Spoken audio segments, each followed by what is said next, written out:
só, nessa semana foi comemorado o Dia Internacional de Luta pela Eliminação da Discriminação Racial. Para falar sobre esse assunto, hoje a gente recebe aqui o Denis Oliveira. Ele é professor livre-docente da USP. Boa tarde, professor. Boa tarde, Márcia. Obrigado por ter aceitado o nosso convite. É uma honra estar aqui.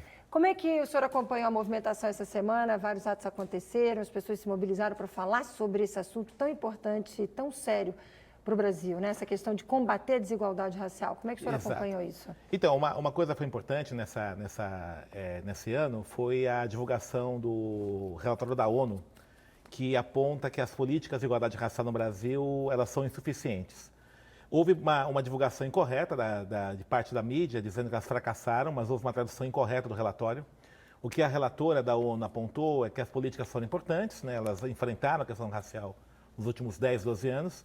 Entretanto, são suficientes porque ela aponta alguns problemas que existem ainda, particularmente no tocante à violência que abate sobre jovens negros das periferias. E o que o relatório da ONU traz de dados, por exemplo, com relação a São Paulo? Ela pega os dados que são oficiais, já foram até divulgados pela Anistia Internacional, né, que o número de jovens negros, a taxa de homicídio no Brasil nos últimos anos reduziu de jovens, só que quando se pega a juventude negra, ela aumentou 22%. Então, o que acontece? Pelas conclusões dos relatórios da Anistia Internacional e da própria ONU, há um direcionamento da violência contra os jovens negros e boa parte desses homicídios de jovens negros são praticados por forças de segurança, esquadrões da morte e tudo isso. E também o relatório da ONU aponta, ela critica bastante, políticas que sinalizam para um recrudescimento da violência policial, em particular a redução da maioridade penal, que foi aprovada recentemente na Câmara dos Deputados. Bom, a gente vê que a maior população carcerária, acho que o relatório também chama atenção para isso, né? A maior população carcerária hoje no Brasil é negra, né? Sim, aí o que o relatório aponta é que há uma tendência de uma criminalização maior da população negra. Eles apontam o próprio fato do judiciário brasileiro ser muito elitista. Inclusive, uma das questões que a relatora da ONU aponta é que as cotas no Brasil, que foram implementadas nas universidades e mais recentemente no serviço público, ainda não foram implantadas no judiciário e nem no legislativo, que são também órgãos importantes do poder público, né? Então, ela recomenda que as cotas das afirmativas também vão para o judiciário e legislativo. Professor, e como é que vocês na academia, como é que o senhor, por exemplo, na universidade, como é que vocês têm acompanhado isso e qual é o trabalho que tem sido feito para tentar diminuir essa situação, reverter essa situação? Uma coisa que a gente tem refletido bastante, Márcia, é que o racismo no Brasil, ultimamente, ele saiu do armário. Tá? Ele sempre existiu, só que ele era sutil.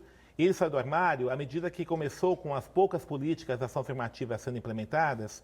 Nós temos mais negros e negras em espaços que historicamente foram negados. Então, na universidade, no serviço público qualificado, enfim, né, espaços próximos do poder que a gente fala.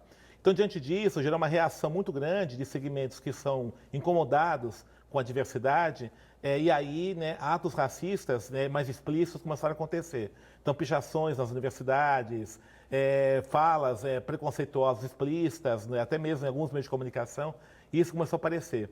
Não que antes não havia o racismo, ele era mitigado, vamos chamar assim. Ele aparece, mitigado não, ele é oculto. Ele aparece agora porque negros e negras saíram daquele espaço subalterno e passam a disputar efetivamente espaços de poder. Isso é bom ou ruim? Esse racismo está aparecendo mais? Como é que Eu acho que é pedagógico, né? Ele pode ser algo que nos assusta, mas é pedagógico, que força o Brasil a efetivamente pensar o racismo como um problema nacional.